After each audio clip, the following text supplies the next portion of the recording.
Hi parents, it's Robbin McManne here. I am so happy to have you back watching another video. I am talking all about whining. I am talking about when your kids mom you.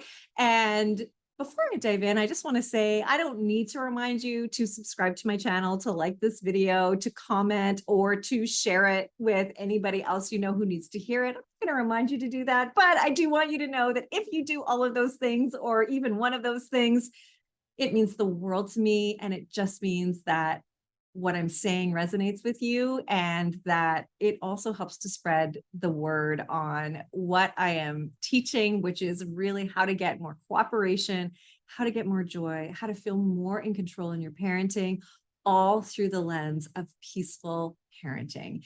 And I can tell you, my default setting is not so peaceful. And I have worked for years to really connect with my kids. And I have a really difficult child. And I talk a lot about my one son. I have two boys, and I talk a lot about the fact that he has really put me through the ringer. I say I have a PhD in the School of Strong-Willed Boys, and boy, do I ever. But I just want you to know that there are solutions out there, and you don't need to have harshness when you are with your kids. You can have firm boundaries, but a lot of what we face day to day with our kids can really be solved in a simple way. So let's talk about whining and momming. I know how frustrating it is. And most of you who watch my channel and watch my videos are working moms. You are building a business that you love, or you're in a career that you love. And the reason why you're here and why you are that way is because that's who I have always been. I've always worked. I had a marketing career before I became a parent coach.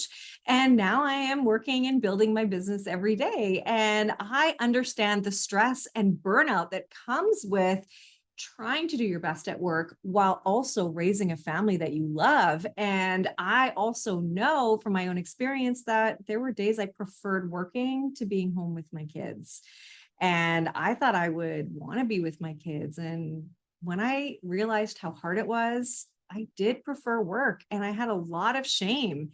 And I put myself down a lot because of that. And the reason that I felt that way is I didn't know any different. I didn't know the skills. I didn't know the tools. I didn't have the strategies to do it differently. And so that's what I'm all about, is sharing that with you. And by the way, half of us in the workforce right now, half of us women, we are saying that we're burnt out, and that has to stop.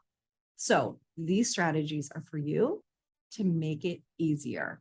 So let's talk about whining. Let's talk about momming. Now, what I like to always point out is that behavior is communication. It's always communicating to you that something's going on with your child.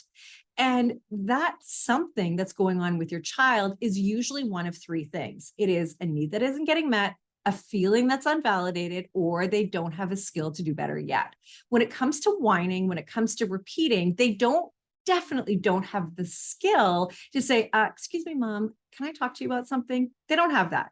And I want you to remember, and I talk about this in most of my videos, that when we look at the way the brain grows, our babies start in the lower brain, which is all survival, right? That's the cerebellum and the brainstem. Then we go into the middle brain, which is the amygdala, and that's all emotion. And kids live in their emotional brain until they're around 7 years old. And then that higher brain, the best part of the brain, the prefrontal cortex, that is responsible for reasoning, rational thought, problem solving, the ability to forecast consequences, to understand cause and effect, to regulate emotions and behavior. It doesn't even come online until the age of 7, and it doesn't finish growing until mid to late 20s.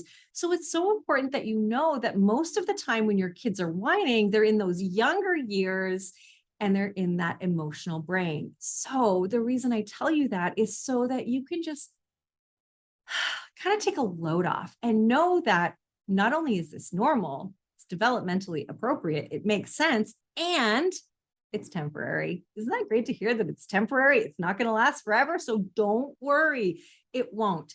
And there's another way for you to handle it. Now, when I talk about behavior, let's put behavior here. Let's put the whining. Let's put the repeating here. What's under it? Well, it's usually anxiety that you aren't hearing them, that they're not sure that you're going to get their needs met. that they aren't sure that you understand, that you may to them be a figure of instability, that sometimes you meet their needs, sometimes you don't. And when I talk about needs, I'm talking about core basic human needs. I'm not talking about a need for your iPhone or a need for an ice cream cone. I'm talking about the need for attention. They need attention, whether we like it or not. They need it, and they're going to get it in a negative way or a positive way. And that's where that whining and that momming comes in, right? But they need affection. They need connection. They need empathy. They need core basic human needs. And when they're not getting them met, they're going to be more anxious. And so being heard is so big. And that is connection. That's attention. And so that's what they're telling you, that you are not connected with them. You aren't giving them the attention. And so therefore they feel anxious about it. And they're not sure if they're going to get their need met or if you're going to acknowledge and validate the feeling that they're feeling. And so they're whining. So what you're going to do instead is, first, I want you to just notice. Think of the last time your child was driving you crazy, whining at you or momming you. How did it start? Did it start as a whine? Did it start as a question and then just worked into a whine because you weren't really paying attention? A lot of it is that we're not paying attention, and rightly so. We're busy. We are doing all the things, taking care of all the people, right? And sometimes our kids are asking us questions at the most inappropriate times and places, right? I get it. And when we're not paying attention, oftentimes they're going to whine. And that's how they get that attention, even though it's negative.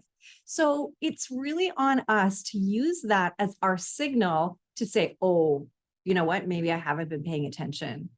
And if I want this to stop, I've got to do this in a different way, right?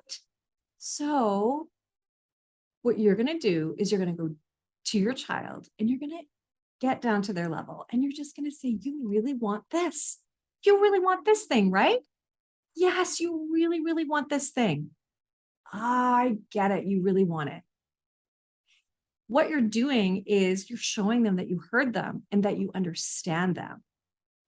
And that's what they need. They need that reassurance that they've been heard. I want you to think of the world through their eyes. They live in a world of giants, right? Everything is dictated to them. They have very little power and control over their world. But whining sure gets our attention, doesn't it? That repeating gets our attention. So I say that so that you can have some empathy and compassion for your child, right? And I want you to notice that probably you haven't been paying attention to them, right? And that's why it's gone into whining, and that's okay. So what we do is we solve it. We use that as our signal to remember, okay, hold on, my kid's whining probably means I haven't been paying attention. Then you go to them and you tell them what they told you, what they want. What you are saying is this, right? Or what you're feeling is this: you're really disappointed that your sister got to go to a birthday party and you didn't get to go. Yeah, I don't blame you for being upset. That does feel unfair. That's hard. Yeah. Doesn't feel good, does it? When your sister gets to do something fun and you're not invited. Yeah, that's hard. I get it. You are so disappointed right now. You are so disappointed. So you are acknowledging the thing, you are validating the feeling, depending on what the situation is, right? And that just helps your child to just relax, and you'll notice that their body relaxes. All right, so let's have an example. And I want to give you an example where you aren't just validating or acknowledging, but you're also answering the question, because sometimes whining is your child asking for something. So let's say your child wants to be on your phone and you're busy making dinner. They want your phone and they are mumming or whining.